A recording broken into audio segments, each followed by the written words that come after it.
All right, so let's get to the music real quick, man. Let's talk your inspiration to rap. You know what I mean? Who were the figures, right? The musical figures that inspired you to tap into your skills, your lyrical skills? So Gravediggers was like probably the number one for me, you know? Okay. It was like hardcore. It was like they called it horrorcore at the time, like 94, I think. They had an album called 6 Feet Deep.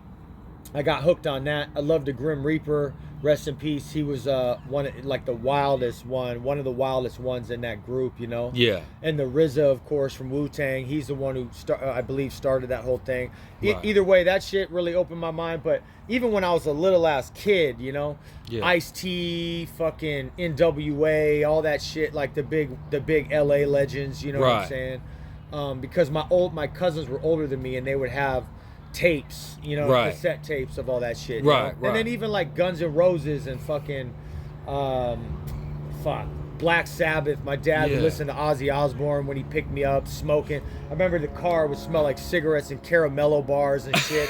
Like you just have candy wrappers just listening to Ozzy, you know what I mean? I'm just like Caramel. And my dad has always played guitar, so anybody that doesn't know my music, he is in the group with me. My actual biological father is the guitar player for our band, you know? Right. And what's his name? His name is Rick Andrade, you know, we call him Pops. Oh, Andrade. Yeah. Okay, yeah, so I seen the name. So big shout out Rick Andrade, man. Yeah. You know, we've seen you in the Suicide King Blues music video, you know, and the Odyssey. I think it's in the Odyssey. In the Odyssey, yeah. In the Odyssey, the graphics in the Odyssey, I was just okay, nah, this guy's real deal. You know what I mean? I appreciate you. Yeah. My dude Goose, Brian Gosselin, he's been my cameraman ever since that whole thing. And that was my very first video, you know what I mean? No doubt. But the only reason I got videos like that is because I started working in the film industry in Washington, you know? Okay. So I met people. I had a manager named Mary. I don't know if you met Mary. She was around when we were doing, like, when we did the Old Town Pub show a long time ago. Okay, possibly. She was around, but she was in the film industry. She still is, you know what I mean? Yeah. And she was the first person that was like, yo, you're dope. Let's get you over here. Let's get you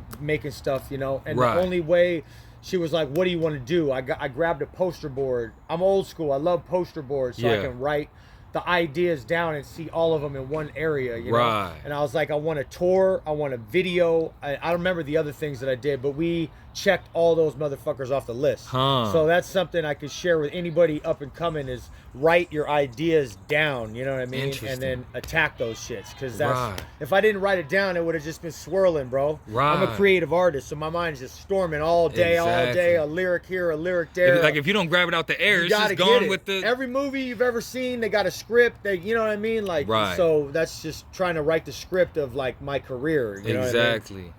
And that's with lyrics too. I've had mad lyrics. If I don't write it down, that shit'll just go away. You know, I'll be like, oh wait, fuck, that was the one. That was the punchline. It was gonna change everybody's life, bro. And I didn't write. I didn't have a pen. My phone was dead. You know what I mean? So, and it's gone forever. Yeah, man. Or melodies too. That's the phone with the voice memo. Yeah. I'll forget a melody, bro. If like I'll listen to a beat and then be like, oh, that's what it is. Oh, my Lord, won't you save me now?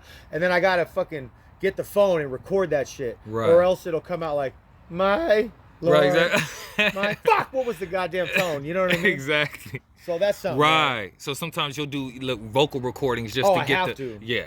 All day. That's interesting, man. Yeah. And you know, me personally, man, I've definitely have done some of that myself, is just to make sure that I don't miss some of these harmonies. Yeah, forget some of these melodies and harmonies, you know? Yeah. But yeah, that's what it is, man. So let's talk about collabs real quick. You know what I mean? I know you have your fair share of collaborations, you know what I mean? And you know, you got quite a few collabs that are on music videos out right now. You know what I mean? Yeah. Who would you say are some of your top favorite collabs? Probably my top favorite was the Crooked Eye, King Crooked. Oh, okay. There's a video called Lucky Devil where me and him are in the video. He killed the verse. He's a West Coast legend too. You can't ever forget talking about him, you know? So when I got him, I was like, wow, this is fucking... My dude Ryan Reck, who was managing me, knew somebody that knew him. We secured a deal. We got him on the song. We got him, you know what I mean? And he was like writing the song in the car while we were in the studio, you know? Like he was writing it that day, you know what I'm saying? And then he came in like, boom, had his hat on and shit, bow, and was just killing it. Like, oh, fuck, he's a legend, dog, you know? Or we're just like, Jesus Christ, homie, you know? And then we got him in the video, you know what I'm saying? And that was just a big one for me, too, you know?